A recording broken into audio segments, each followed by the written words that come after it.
ඔව් මම අද අරගෙන ආවේ අලුත් වීඩියෝ. හැමෝම බලන්න ඕනේ. 90%ම බලන්න ඕනේ පිරිමි අය. මොකද පිරිමි අය තමයි මේක විශේෂයෙන්ම. අද පොයත් එක්ක තමයි මම මේ වීඩියෝ අරගෙන එන්නේ. මොකද ගොඩක් පිරිමි අය ඉන්නෝනේ. ඒ අය 90%ම පොඩි ගාකින් නම් පොඩි අය තමයි ලංකාවේ වැඩිපුරම ඉන්නේ. 10%ක් ගත්තොත් තමයි පොඩ්ඩක් වෙ බුණ දැනෙන්නේ.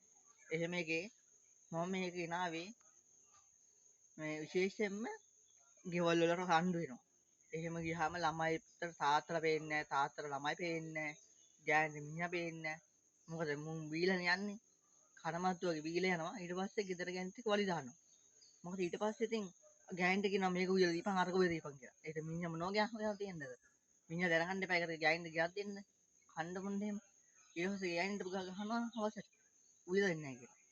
ඒකෙන් ඊගාවට තාත්තා එනකොට ළමයි ඔක්කොම මුළු වල. එක්ක අම්මා පැත්තක. ඉතින් එහෙම එකේ මම මේක කියන්නේ අද පොයත් එක්කනේ. ඒකෙන් ඔය බොන හිලව්වේ ඔය සල්ලි කීයක් හරි එකතු කරලා ළමයිගේ පොත්වල එහෙම දාගත්තා නම් කීයක් හරි ඉතිරවනේ. එහෙම නැත්නම් ඔය බොන සල්ලි අරගෙන ඔය හවසට බොන්න යන හිලව්වේ ඔය කිරි පැකට්ටයක් ගහලා බිව්වනම් කට්ටියත් එක්ක ඒක සතුටින් බොන්න පුළුවන්. අයි ඉතින් ඒවා දේවල් කරන්න බැරිද ලංකා මිනිසුන්ට? මිනිසුන්ගේ මොලේ තිබ්බොත් ඒ ඇති. ඒ කියන්නේ මොලෙන් තමයි ගේම් ගහන්න තියෙන්නේ. මොකද අද කාලේ ජීවත් වෙන්න පොඩ අමාරු කියලා පේනවනේ. අමාරු තත්ත්වෙක ඉන්නේ දැන්.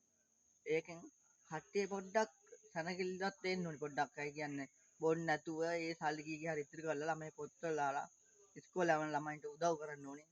ඒ අය සපත්තු නැති වෙනවා. ඊගාට ගෙදර ගෑණි බයිනවා සපත්තු නෑ ළමයිට මේස් නෑ මොකවත් නෑ කියලා. ඉතින් ඒව ගන්න කොහොමද? මුන් බීලා නටනකොට. ඉතින් අදින්දන්වත් බොන්න නැතුව හැදෙන්න කියලා මම කියනවා. ඉතින් මේක ඉවරකම් බැලුවා නම් බලපෑයට වැදගත් වෙනවා කියලා හිතෙනවා නම් යටින් කමෙන්ට් එකකුත් දාන්න